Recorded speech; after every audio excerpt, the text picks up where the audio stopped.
of us together in this meditation. It is the Secret Energy Worldwide Meditation. This is day 17, and we're going strong. We're definitely really harmonizing in with the planetary centers. We're co creating and connecting with each other. We've made this organic grid all around the world. Everybody is here with us, so you get a chance to witness everybody's geometry rather than just some shape. Like I've been noticing these meditations, just like this shape on the screen and some hexagon or whatever, and it's like it's so relevant now to keep dialing in and keep getting better. I'm not saying that we've done anything wrong in the past. I'm just saying we're always encouraged to use our uniqueness and actually bring more harmony to the entire spectrum.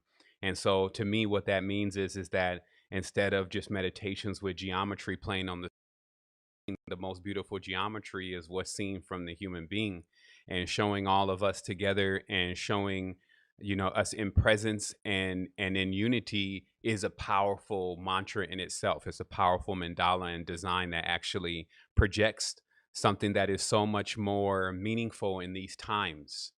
It's so much more meaningful for us to get here and to show and to share and to connect with each other. We also today have a massive build. So I'm not going to be too long winded on today's meditation, hopefully. Um, and this is also because we have Keymakers season 2 happening today, which is another amazing build where we're going to get in for the first time today, and we're going to begin to look at questions, but from the lens of the person's path. So this should be quite interesting. It'll also give some that have just found out about genealogy or maybe looking to get into it. It'll give you more of a scope to just what it's capable of doing. So everything here is in tune, but what I do need everyone to do, there's fools rush in, as they say. There's no need to speed through perfection. If you do have some Palo Santo or some sage on your side of things, I also see some new faces. Welcome. It is good to light that to make sure that you're clearing the space. We have a tendency to move a lot of energy collectively and co-creatively. Just like if you're lifting a couch by yourself, it's pretty tough. But it's 4 of you, no problem. You just take your corner. So that's how it works here. We really upgrade each other. Each of us have strengths and weaknesses. We work in the invisible because it does exist. It's just like air. You don't see it, but it's the most vital thing. So too, there's many things that are clear in themselves, what we would call pure, and those become the primary fuels for our existence. This has also been a collective build. This means that there is a story going on here. We're not just coming in, meditating, and maybe by some tones or just sitting there. We've decided to also create a very strong initiatory phase from our cosmic university by actually explaining what the days of the week really mean and what energy is coming from those days, coming from the knowledge of our ancestors from thousands and thousands of years. And we've showed how that not only ties into the newer cultures, but more importantly, how in the ancient times it was most important that every being coming into the initiation of life knew the characters in the story, because synonymously, the supreme beings in the story, etc., synonymously, they would come to know themselves. They would realize that these powers and these forces are not external, they're actually internal, and thus they would unlock their own world and be able to unlock their own world and create their own cosmos within, as our parents have done. Of course, we do need something to say to us what are those tools to do that with, and that's what this experience is really about, to give us the knowledge of the gods. You see as they see. You've bitten from the apple, which is the pentagram and 72 degrees times 5 and perfect phi and pi and prana. That's all of what the shapes and the spirals and all that are really about. And that is what we've been working with in this ma'at or matter, which is perfect math. That's where we get that word from. We've been working in that through our experience, not just in practice, not just by reading something, but the actual experiences that we've been having in life. So it is quite interesting to have an entire experience that you really don't know what are the full details to it. I actually think that makes it maybe a little bit more fun. Sometimes when you know everything about everything, you think your way out of the excellent part of it. So it's important that we've come together in this space and we've twined together with many different forms of communication here on this planet, meaning that Each of us have what's akin to a silver line or an umbilical cord or what the spider sees as its web that we tow behind us. It is our DNA, it is our frequency, it is in our memories, and it also overlays with others as we come in contact with others. So we begin to create this woven blanket of existence and life. And for many, that can get a little bit confusing after a while because it's like you're in the jungle and you're going deeper and deeper, but you never left really a path or a signal of where you came in and how to get back if you wanted to. And so, what we're also here to do for each other is to continue to light resplendent as beacons on the path, showing you exactly where you are and where the way is back to yourself. This is not about me. This is not about your favorite conscious superstar or them and whatever they have going on. You are the central character in this theme.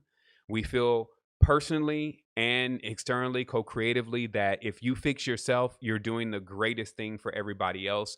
If you are broken, truly, you have a tendency to go and just break more things. So it's great, and even in other people's lives. So it's great to take the moment for yourself, to bring yourself into alignment and actually start learning how to really worship self and be into self. And I know that may sound crazy for some, but the interesting thing is we know more about these external gods at times than we do about our own anatomy.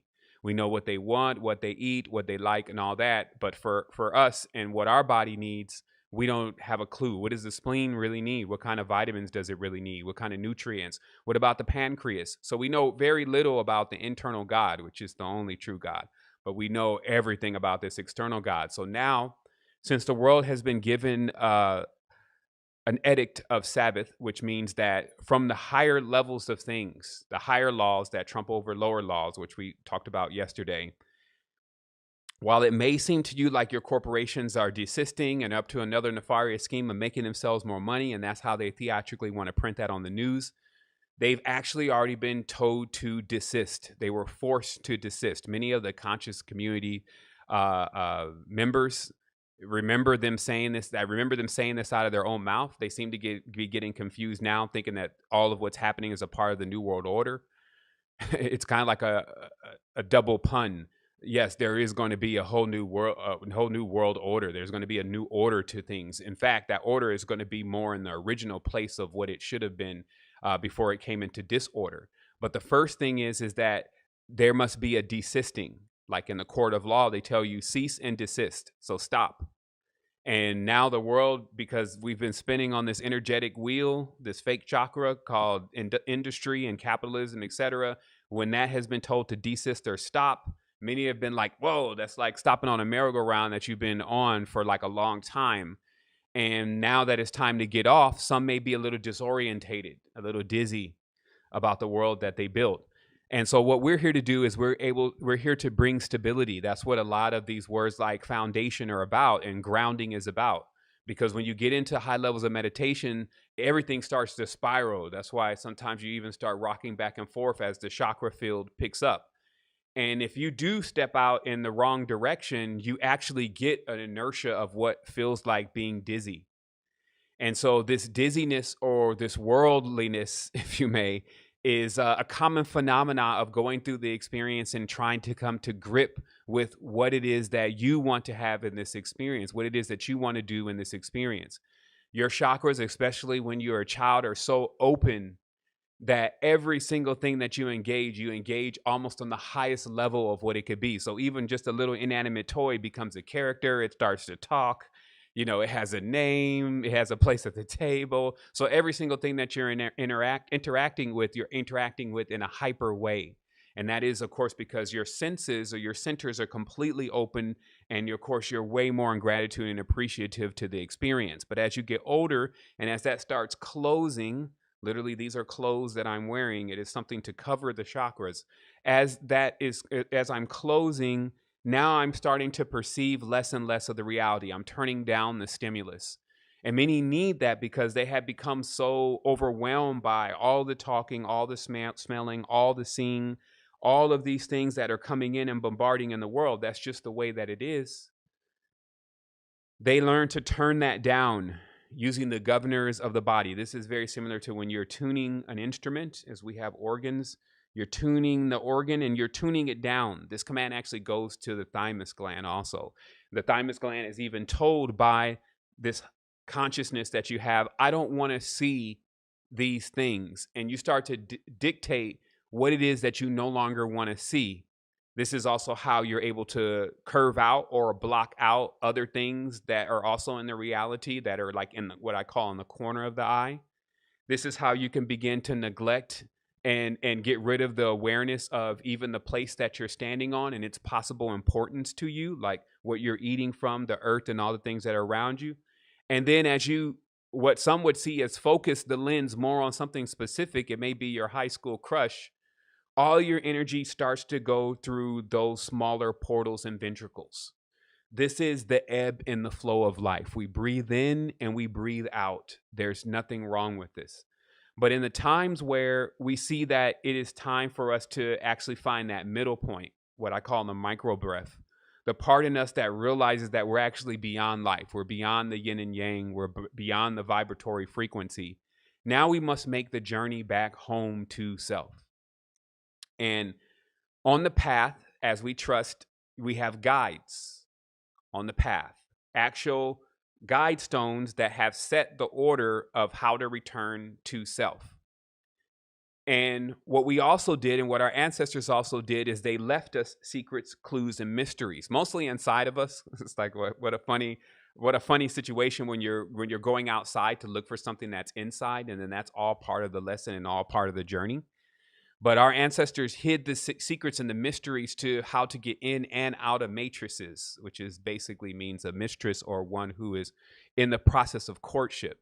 In and out of matrices, we were given the ability to go in and out of these matrices. But each time going through the experiences, we would learn almost like an adventure. What is it to be in and what is it to be out? What is it to be a part of something and what is it to be separate? What is it to co-create, more importantly, and what is it to be complete in total unity, right? So these are now the two options that are unfolding for the conscious community. Co-creation, right? That's where externally we're all working together in a common practice of something that we want to achieve. But internally, total unity means that you actually come into the balance within yourself and you find us all there that have been able to achieve that. Been able to get rid of all of the spectrums and the colors and the changes and the ups and the downs and center more closer to the what we call the center spindle. Some cultures call that north. North really is up. Depending on the dimensions that you're in, north is straight on a 2-dimensional plane, but up on a 3-dimensional plane. And when you're going up to what is known as the Mount Meru. And you're really going to the center column or the spindle, just like in a motor.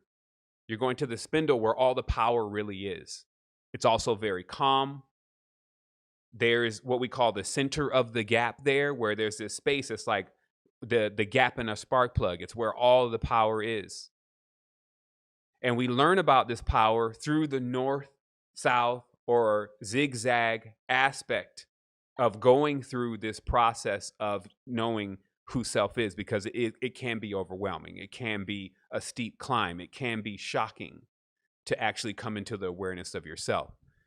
So since, again, this is a continued build, if this doesn't make sense to you, it means that you may need to go back a few days, listen to what's there, because we've been gradually also climbing ourselves a mountain, and we've agreed, whether this thing turns on or not, it's still internet. It's still subject to, whoever's running internet.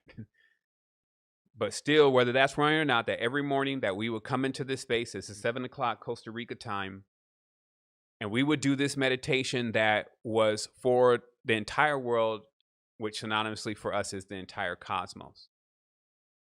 And that also, again, that in this process, we would also clarify as much as possible, as much as can be done in the English language and through also the essence that we emit, the true story of existence, in order for those who have had misconceptions, have fallen into pits, and all the different turmoils that may come on the path, that the path may be made straight for their feet. Straight means that while we have these two zigzagging paths going up the tree, as you see with the Caduceus staff, there's also the middle path. Straight also means that in your body, you have the Ida and the Pingala doing that same thing, running the energy of the body. And then you have the spine or the straight path. And the straight path, it is tough. It's straight and narrow is this path. It's tough because you can't even think about it. It's the part of yourself that when you can turn off both of these hemispheres, that cuts on. Now, you can do this, though. This doesn't mean it's impossible because you actually do this every time you go to, quote unquote, sleep at night. When you released the two wheels of the brain, Cain and Abel, as we call them in the temples, yin and yang, logical and intuitive, right? When we release them, now another state kicks in. And this state says basically you can have whatever you want if you know how to use it. And that's a lucid dreamer. If you know how to lucid dream, you go right into this world and you start calling it all up. Give me a beach. Give me this, give me that. And it'll start coming into focus. But we also have to remember, we would have never really conceived what to call up if we didn't go through an experience. And that's the respect that we give to all experiences. Now, the experiences are so intertwined. When we say experience, we're not even to think of it as X, something that's external, experience. It should be insperience. Because most experiences actually lead to many things that change things about you inside. They always say that the experience of life is like they say, the experiences of life is what the real thing is about. Just knowledge is one thing, but experience is what turns it into wisdom. So we do have some linguistic corrections to do. We don't want to over harp on it. But insperience is more of what is occurring every time we get into a relationship with something, every time we get into commune with something.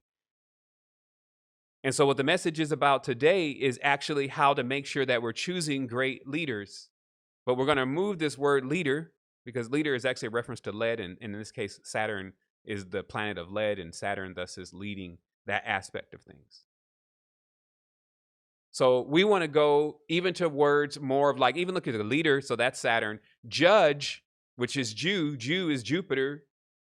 And, you see the whole Jupiterian system. So each of these words are evoking specific energies. And rather than wrestling with the who that belongs to, if that's right or if that's wrong, it's better to just look at the archetype itself and say, okay, the judge is really the leader. Why? In the consciousness. Why? Because that's actually what we're looking for leaders to do. That is the action of the leader or the action of the judge. So we can get caught up into the name, the leader, the judge. But what we really need to be focusing on is what is the actual action that the leader and the judge are charged with doing that gives them such responsibility? To choose. To choose. So really, what you're saying to yourself when you're coming into something new, like this is today, it is Sunday, it is this is Surya, it has everything to do with new things and your new everything, changing up everything. And it has to do with still the choices that you're making at every single moment. That's what's going to determine what gets changed up, right? So here's something that I want us all to dial into very briefly, just to take a look. So that way we can make sure that our A's match with our Z's, basically. That every time that we go through this process of going through all these planetary centers within ourselves and then seeing the external variants, that we're able to actually check back, if you may, like check your work, to make sure that you understand the story properly, because still within the symbolism, in most cases, the symbolism is still going to be replete. What this means is that in the ancient cultures, the symbolism that was being used to represent certain things, if you could read into it, because it was often encrypted under several different symbols, it would give you the keys to knowing everything. But see, the reality is that if you ever looked at the Puranas, the Upanishads, or the Bhagavats, and you just see how long these texts are, you can only imagine why it was so much more beneficial to do a pictograph, to zoomorphi, This means to actually use an animal, if you may, to explain multiple things. All you have to do is draw, in this case, let's say we draw this horse.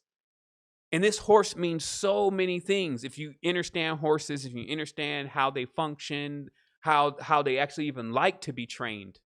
I know that may be hard for you to understand, but there's beings that actually like to excel and like to learn new things and like to carry burdens because it's not a burden for them, and have a lot of great strength and speed.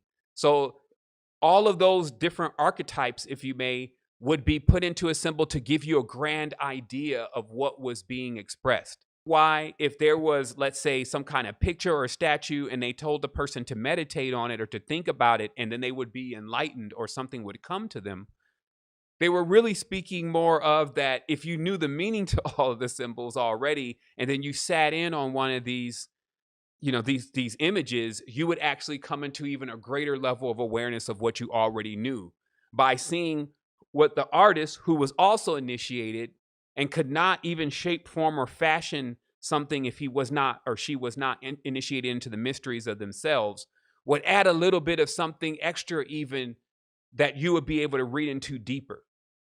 Now, once again, when you know the story of the days of the week, also 4 and 7, which is the nodes of the moon, which gives us 9 positions, when you know that, you actually know the story of this particular cosmos that we're in. And I cannot stress this enough, that nothing is finite in these realms, meaning absolute, that this is the only way, this is the only place that this happens. There's no other place. This is all there is.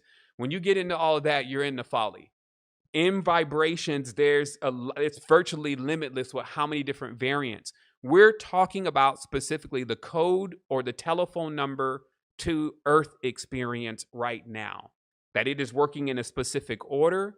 That's why the days of the week were chosen and put in the order that they are. That's why the mathematics behind the days of the week, once you know the numbers of each day of the week, when you add those numbers up, they equal 34, and then you add 3 plus 4, and it equals 7, giving us 7 days a week. When you add all the numbers from 1 to 9, it gives you a number that adds to 9. So there is a very powerful synchronistic connection with the numbers, deeper than logic.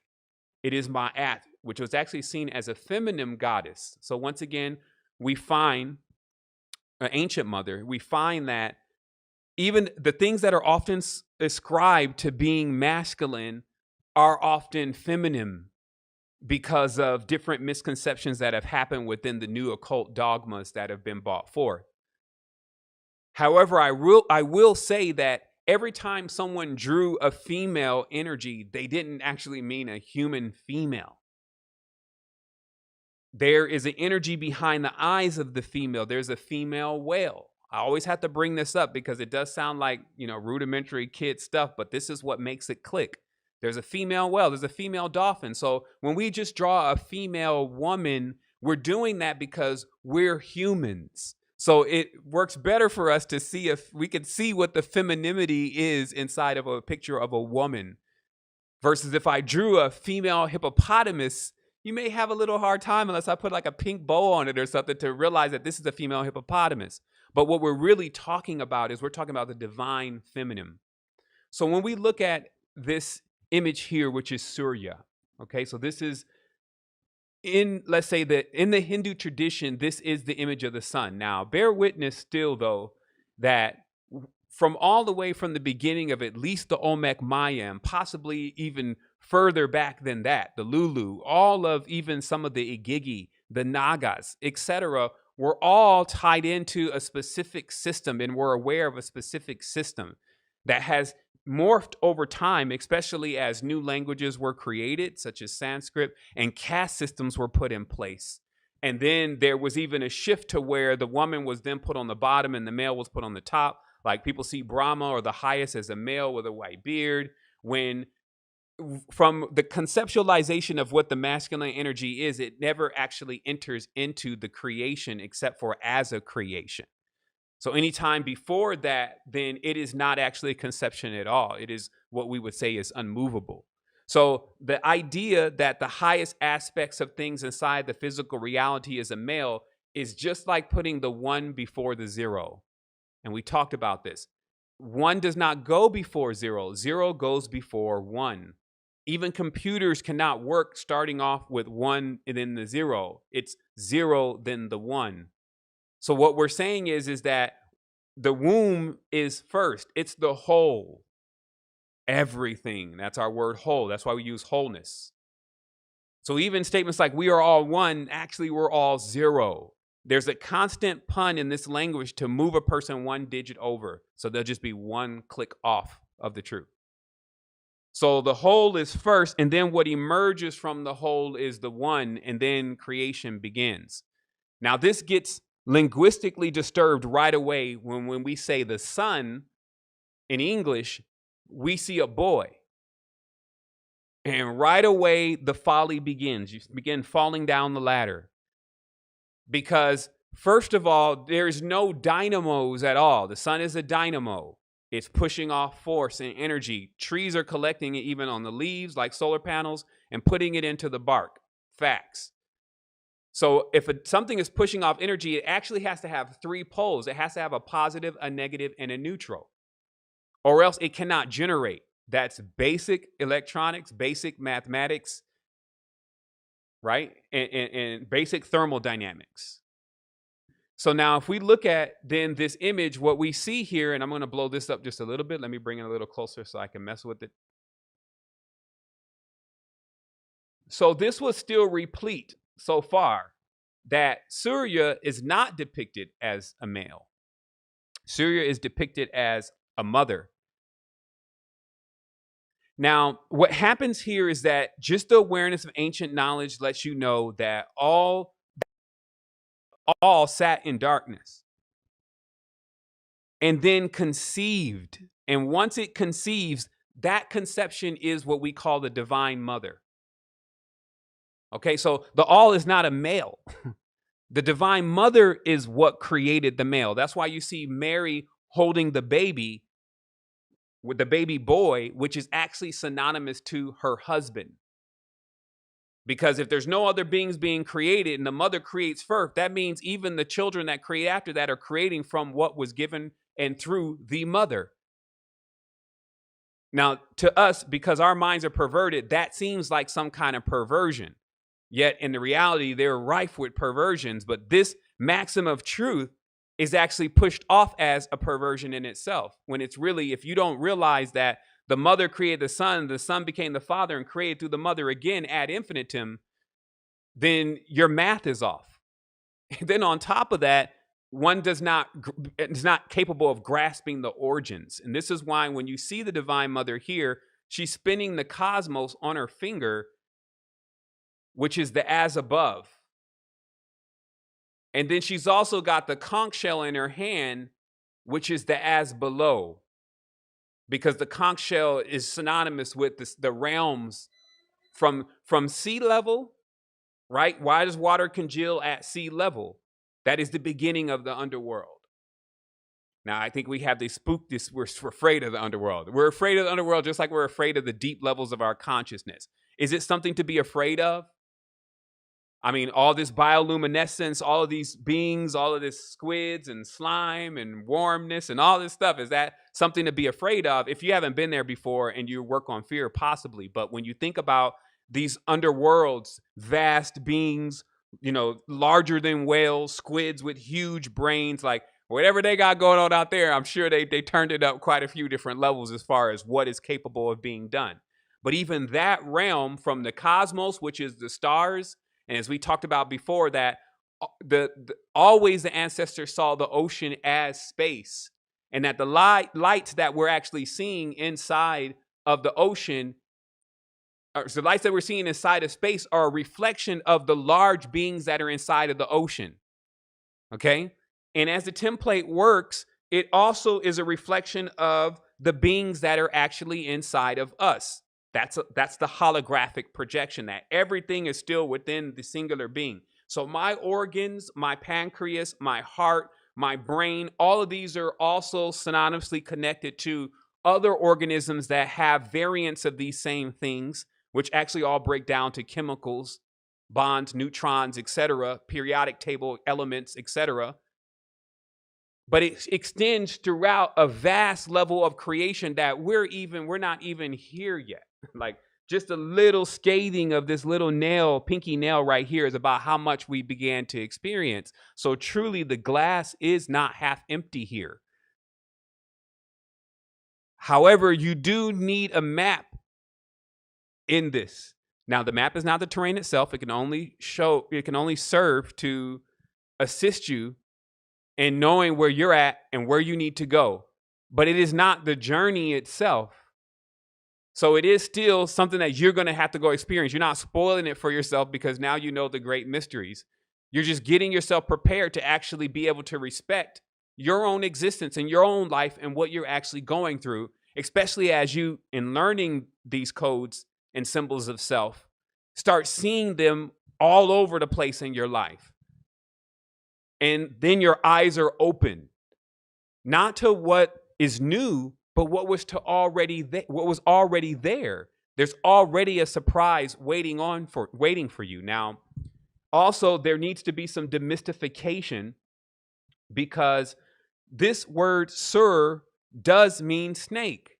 The words sur, sar, sor, sir, all those words mean snake. So what happens is that if we're from the north, where we have this huge bird all the time praying over everything, right?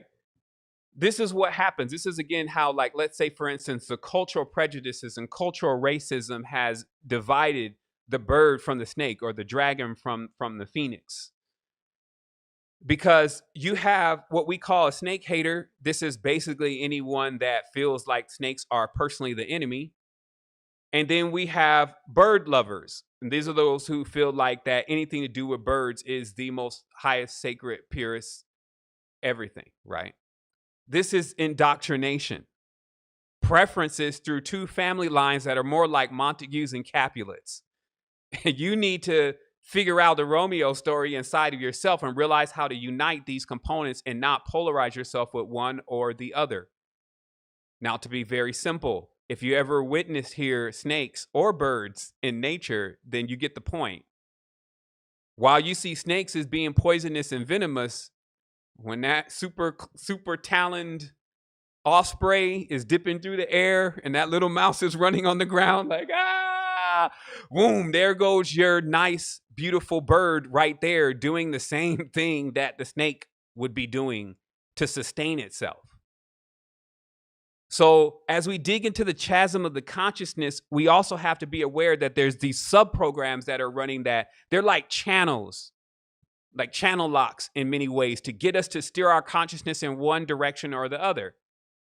So far, that's been pretty much how we've been fueling ourselves, is on this duality. Who is right? Who is wrong? We're fueling ourselves on that because if you don't have contrast, you don't have perception. So the grand beings have already put contrast in play, as I say, uranium, koala bears, all in the same realm. So to get this full spectrum thing happening, so that way we can start coming in through a stepped down version of the experience. Still very powerful nonetheless. This is why when we see symbolism like this, let me put this picture back in order really briefly here. We also see, again, the symbol of what I was saying before is the higher mind. This is the one that is running the show. You see that up there as the divine feminine aspect of self, which also has the masculine component. That's what we learned, that it is parthogenic. Go look up the word yourself. Parthogenics means that it's the ability to beget itself. So they know that first of all, there's quite a few reptiles here that are still parthogenic, just to show you that this was normal. And then also in the sea, there are many beings, especially in the octopus family, genus, that are parthogenic. They can generate from themselves. So the mothership from Lemuria specifically was a large being. Some call it Yamaya. Some have different names for it. A large being that's in the physical now, but it contains masculine and feminine components, meaning that it can fertilize itself. And it is literally dropping seeds as it's moving. So it's coasting across the ocean of space, dropping pods and seeds that are already paired up and ready to create life.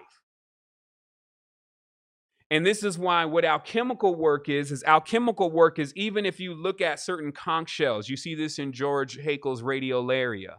You look at certain conch shells and you look at certain mollusks, and what you witness is the heart by itself, the spleen by itself, the pancreas by itself operating.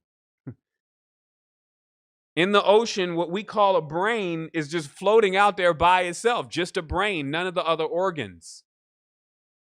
So the alchemical treatise, especially from Syrian, which we call Kemet, was basically about using those components from the ocean, if you may, or space, and creating new forms. So human 3.0, i.e. the code of Darwin, crawled out of the ocean because the parts from the masters, those who had the vessels, the pottery, the adinkras, the designs, the cymatics, took different pieces from the ocean in order to form this new being.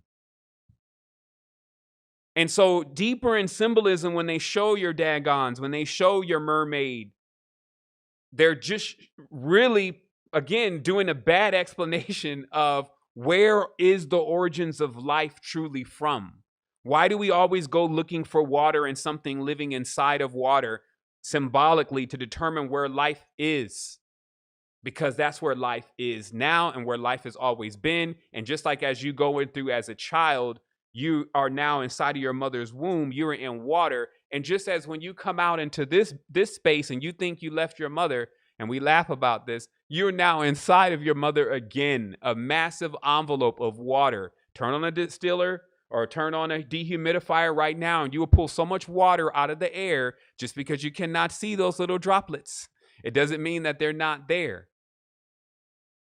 And this aspect of going through these waters or these wombs and these birth canals, if you may, being birthed, which is mean to come onto the shore, to come onto the dock, all of those things are really about you also coming into existence and coming into continuous existence. So there are beings that are aware of this and also know how to run this entire perfect sequence through their consciousness in order to continuously what we would say is go forward and go backwards and vertically through time. Meaning that if I know the sequence of life, which is called the order, that is the ring in itself. To know the order of life gives me the power of everything, because I can not only explain and understand everything that I'm experiencing, I can also guide myself into the next experience that I want to have. Now, there is instinct. Instinct is, okay, if you get too far off over there, it will rub you back into where you're supposed to be through an instinctual way. But to move through reason, that is the power of a supreme being. To move with your own might and your own power and ability, to project your own reality, to never let anything external waver your internal, that is that of the supreme being. And that's the tutelage that we're here for. That is actually the lessons that we're going through. So as you see here, again, then you know now who is the higher law. This is a cognate of maritime. Okay, that just sounds like everybody's having happiness in time. Like, yeah, we having a merry time. Time is existing because it's the physical, but it's great when we learn these maritime laws, but the real ones. Now there's even people who say they have the maritime law, and it's just another variant of Black's law. This maritime law is metaphysical and exists within the consciousness, and it already says right away that there's nothing from the lower courts, as we talked about yesterday. Whatever they say is going to happen in the reality. You could be on the torture bed and laughing at them and go into some weird catharsis where nothing even feels painful and the room starts lighting up and they believe too. You can have so much awareness and knowledge of self and wisdom about self that nothing can shake that, and is only completely coward when they try to go against it. Even elements have been cowered by maguses in that respect, that the element thought, I'm a ruby. And the magus was like, truly, you're nothing. Truly, we're all nothing. And as the ruby was there staring it down, because all these are energy staring down who was telling the truth, the ruby turned into another gem. There are absolutes here, higher laws. Like we talked about, if you build a dome and you hole out the floor a little bit and you build a plane inside of that dome, on the 33rd arc of the dome, if you say something, you'll hear it in your mind. If somebody else is standing on the other arc of the 33rd day, when you say something, they will hear it in their mind, but they won't hear you audibly. This is a fact. This is something that we can do in any time, any place, anywhere, if we just have a couple builders there. So this means that there's these mysteries, if you may, these secrets, these deeper things to learn about this relationship that we're in with this planet and with this existence and with ourselves. So if we get sidetracked on external variance, especially when we've already deemed that internally is harmonic with us, it's a part of us. At times, the only thing that it can reflect itself as externally is as a conflict. This is why many people, in taking the gods externally, went into war with the gods, which is like going to war with yourself. And they're still locked into that war. While you're being given these keys to actually unlock the full spectrum bridge within yourself. And you're also being given the reassurance that you're not the first one to do this. You're not the only one that knows this. There's actually a countless amount of beings that are aware of this, all residing in a certain space, already creating worlds, already doing massive things. And this is just your initiation. This is why it was said, and it was kind of, some of our New Age interpreters may have kind of went off a little too far on their interpretation, but that an alien invasion would happen, and this would serve to draw humanity together. You remember that? Remember they were saying that an alien invasion is going to happen, and this is going to serve to bring humanity together. They're going to face a greater force that's going to give them no choice but to come together. So we thought, we start seeing all these huge spaceships. You got the redoing of Michelangelo's painting where now it's alien and Jesus is there, and all this fictitious Alice in Wonderland, Disneyland stuff, when we don't realize at times that an alien is a virus. An alien means foreign. It means that it's not your custom. So even if somebody that is not of the custom of another village comes in, because they're not in that custom, they're like an alien in that village. And their virus is when they act out in their own specific culture, which is a reference for a petri dish, they get that onto others. Now he's over there smoking. It's like, where did you learn that from? You're smoking cigarettes now. It's like that alien came in here and he was smoking cigarettes. Now I'm smoking cigarettes like him because it's cool. You see what I mean? So that's what an alien invasion is. So now we have symbolically on the planet this alien rolling through. And so now we have our event where people are going to start coming together. We also have so many way showers and light workers and heat seekers praying for the collapse of the Gog Magog and the systems of corruption and all that kind of stuff. So they're collapsing. So we have to have that other set of manifestors that say, okay, and then after it collapses, then we're going to do this. That's why I was talking about the day of ascension. Having plans after the day you supposedly get healed. Some people are always coming in for the healing. I need healing. I need healing. They go to every single journey, ayahuasca, whatever. I need healing. I need healing. It's like, man, have you ever prepared for the day you actually finish getting healed? Because all the sad music and all the feeling sorry for self is a specific vibration. And I'm telling you, you cannot manifest in that vibration. That is not the vibration of manifestation. It does not attract the elements that are needed to actually get things happening the way you want. Everything here is a real attraction. It is a real communion. If the beings out there, which is yourself, like you, then they're going to attract themselves to you. And if the things that you don't like, you definitely focus on the most, and you feel that in your vibration the most, that is definitely what you're going to bring. But that's like the baby steps now. We've been hearing that for 20, 30 years from our masters. Let's say the occult masters and wisdom gurus. Now it's about time to bring this into the 2020 version. So let's finalize here. We see below these horses running. This is also in our Zoroastrianism called the Great Manes.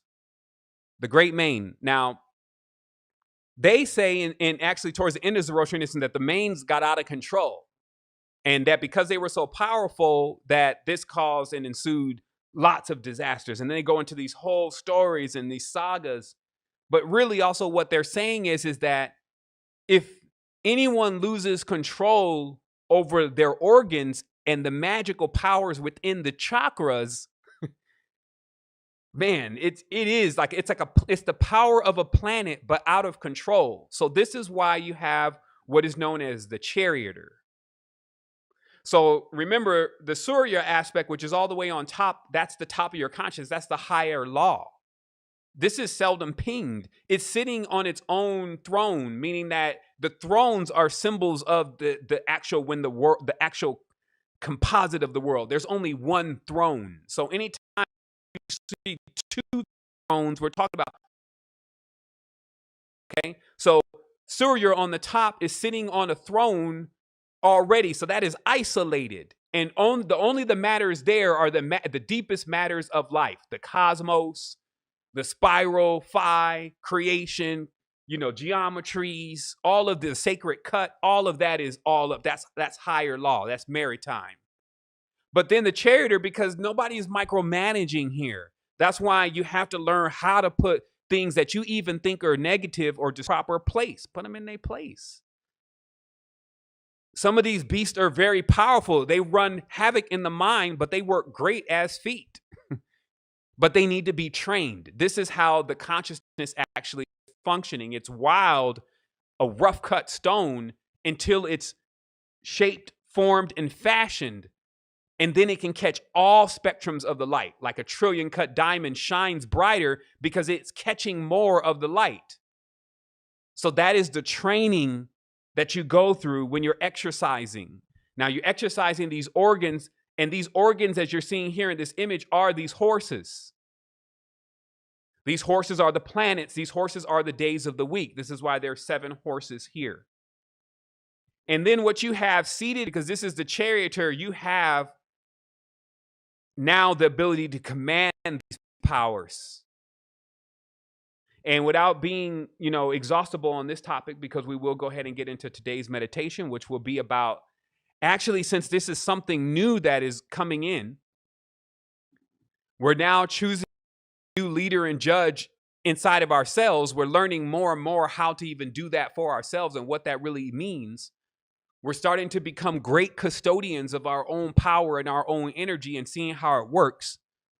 We're also gaining this ability to be able to flip any kind of powerful, distorted aspects of consciousness that actually come at us. Oh man, I think they're going to do X, Y, Z. This is horrible. This is crazy. It's like, man, you always are like that. Why are you so afraid of every damn thing? Like, if I can't spend just a moment in not being afraid or being updated with the next dramatic move, like I feed on that or something. I cannot eat that.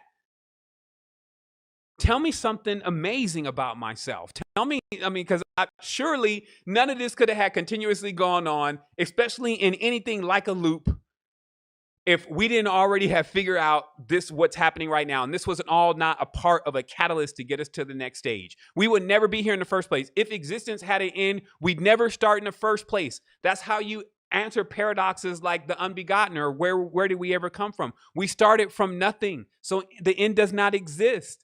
And our ability of being here is the fact that is how it works.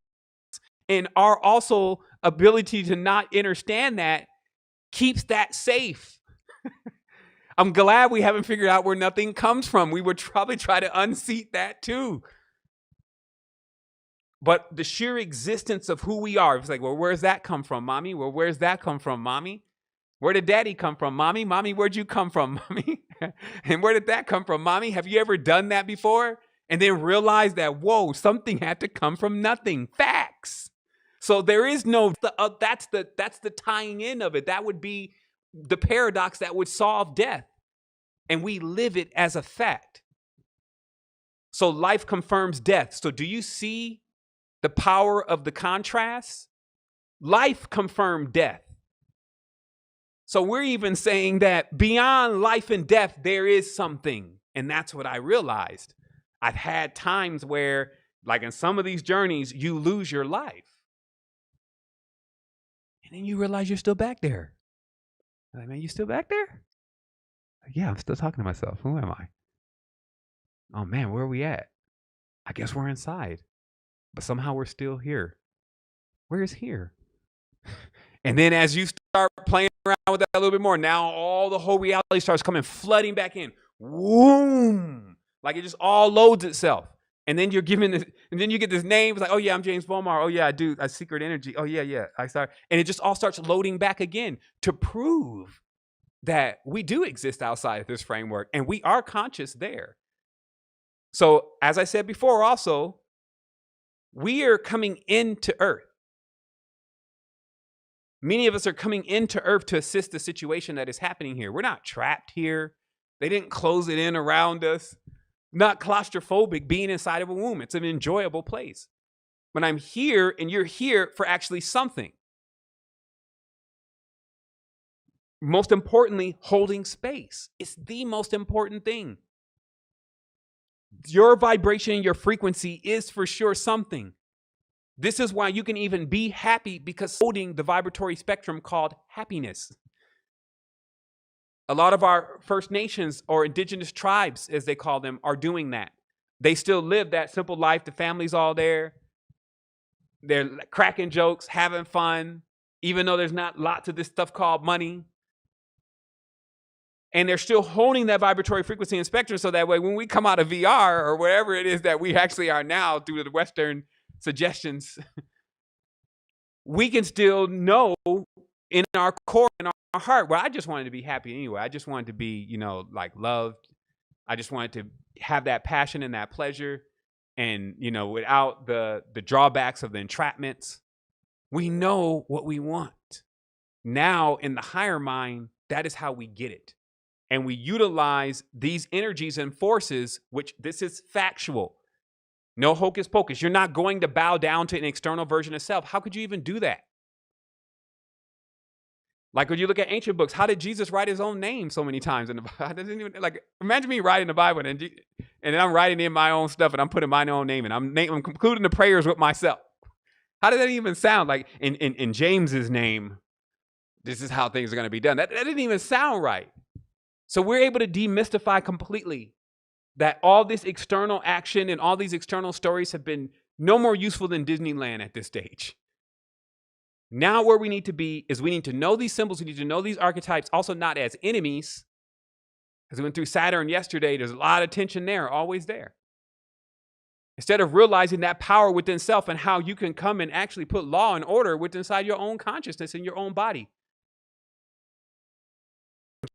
Powerful and dynamic that will be for you. But even today, as it moves in, you learn how to trump all that law. Saturn is black law. Saturn is the black horse that is sitting here. Just one of the horses.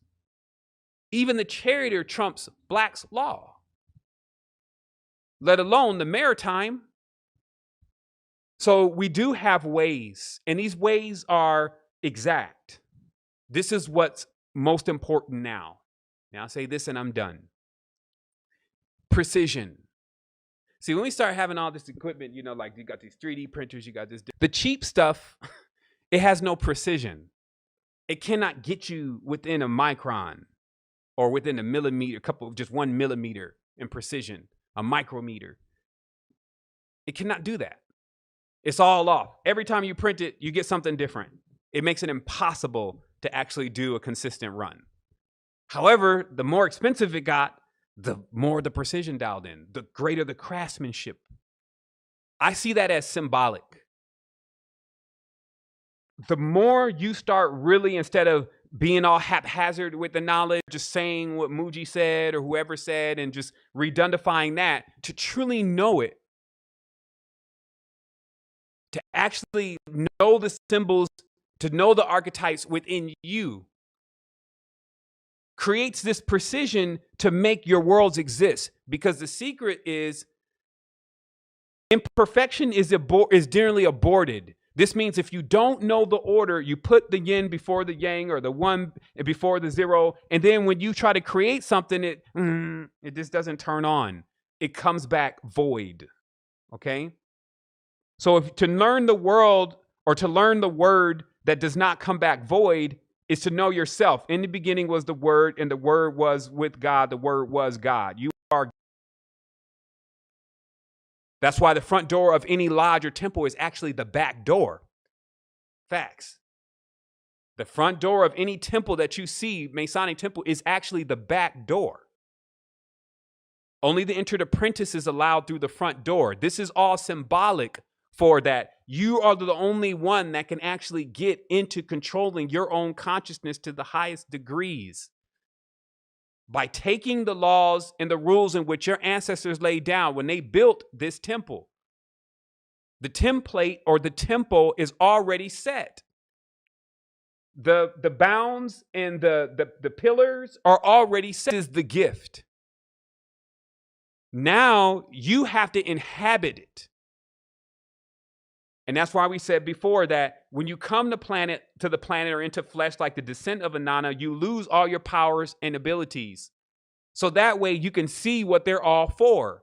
And when you get a time where you really feel like you need that ability, that's when those abilities begin to unlock, and not before then. There's an extreme responsibility here with being able to control the vehicle. These things are very powerful to have full control over a complete chakra center. So it's a responsibility to get the keys to the car or the car. It's a responsibility that the parents are like, well, shoot, if you're going light speed and you hit something, man, you're going to tear everything up. So it's better for me to keep you at 7.83 hertz until you really learn to see what they're the charioteer sitting there. Now, they don't have planes and all that kind of stuff to put here in this motif now, or something that can depict. Even a horse is greater than depicting a car. A car damn near drives itself these days. A horse, you need to know how to ride or you're going to fall off. So, of course, many have fallen off their horses. It's all a part of learning how to ride horses. Anybody who knows how to ride horses, my daughter rides horses. She's fallen off a couple times. I'm like, is this okay? Should we stop her from riding these horses? And the main trainers is like, no, you fall off. You just learn how to fall. So, okay, there's a deeper level to this thing. So this is where we're at. We have these powerful manes. Now, remember, mane is an anagram for the word name. The great mane is the great names. The great names are the tones coming from your organs. Only if you listen to yourself, which is, bringing back in the third ear. The third ear is not the one that is the external two ears. There's an internal ear. It's a holophonic ear. It looks like a conch shell itself. And it hears these sounds and tones as you begin to meditate, as the activation begins to increase. A lot of times you just hear it as a ringing in the ear. Like my tone is always just variants of rings.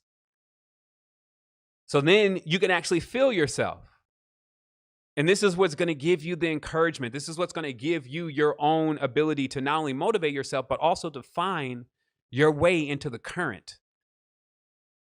There's a process here. You find yourself. You need motors to do that sometimes. You need maps to do that. Where am I at? As everybody's, where are we at? What am I even supposed to be doing in life? They're looking at a map and they're trying to work this rudder on their motor, trying to get back onto the current. Where's the school at? Where's all my family members? Where's my tribe? What we're doing here is we're lighting up like flares. We're over here. From inside, though. Because I've also learned and seen that if you light up a flare for people to come outside to you, they never find themselves. You cannot be coming into this about here's me, the master, and making yourself this central character in the theme so much that it starts to damage what other beings, aspects of who they are.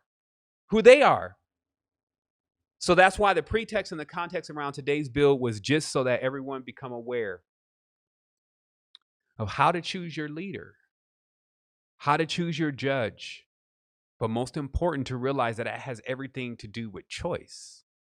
And choice is actually up to you. I can't make choices for you. I don't flip the switch inside of you, right? You do it. So the power is actually all of yours, just like my power is all of mine. And this is just an expression of what I can do with this power. And it's only like the beginning because there's actually no end. So I can always stay at the beginning. I can choose to be at the end, or I can choose to be at the beginning. That's the time travel aspect of yourself. So be jubilant. We're going to go through this clarification meditation if you want to get yourself together for that.